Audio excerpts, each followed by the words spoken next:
Today's topic often causes confusion among exporters: the differences between USML and ECCN classifications, which are both used for export control purposes. I'm Kari Crane, editor of Shipping Solutions International Trade Blog Passages. Misclassifying your products could mean penalties, fines, and even jail time. So keep watching and I'll explain the differences. And I'll also share a free trial of our product classification software if you need help determining which classification is right for your product.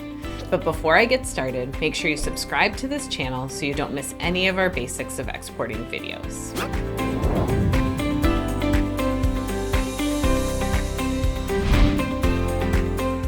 Sometimes exporters want their products to fall under a certain classification, so they will face less rigorous licensing processes.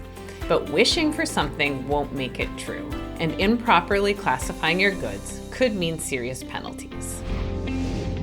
So let's clarify the differences between an Export Control Classification Number, or ECCN, and the U.S. Munitions List, or USML. First, you need to understand which government agency has jurisdiction over your products. Follow these steps to find out. First, check the International Traffic in Arms Regulations, or ITAR, to see if your product is on the USML. The U.S. State Department's Directorate of Defense Trade Controls, abbreviated DDTC, has a decision tool to help exporters review the USML. The USML lists defense articles and services specifically designed for military applications, lacking a predominant civil application. The USML is detailed in Chapter 22 of the Federal Regulations and is divided into 16 sections.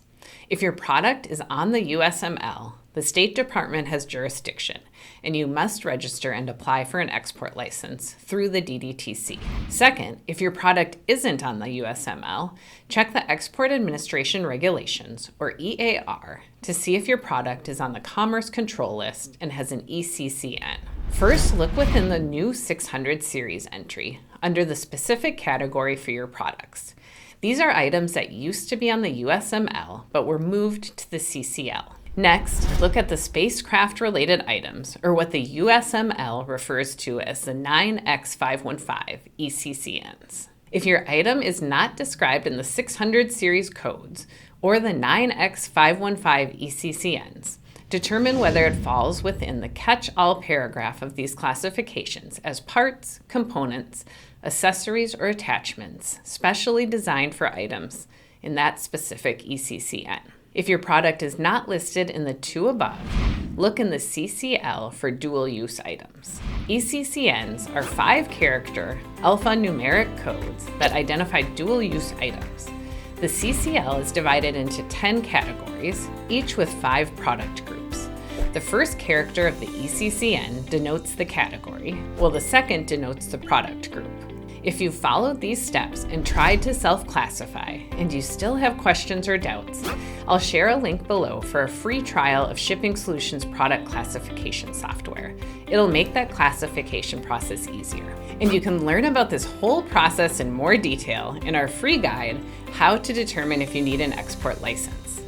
Finally, remember that both of these classification systems are used for export control purposes, as opposed to the harmonized system codes used for customs clearance purposes. If you want to learn about the classifications used for export statistics and to assess duties and taxes, watch the videos linked here. And if you liked this video, like it, share it, and subscribe to our channel for more videos sharing real practical advice for exporters. You'll also find hundreds of articles about exporting at shippingsolutions.com/blog.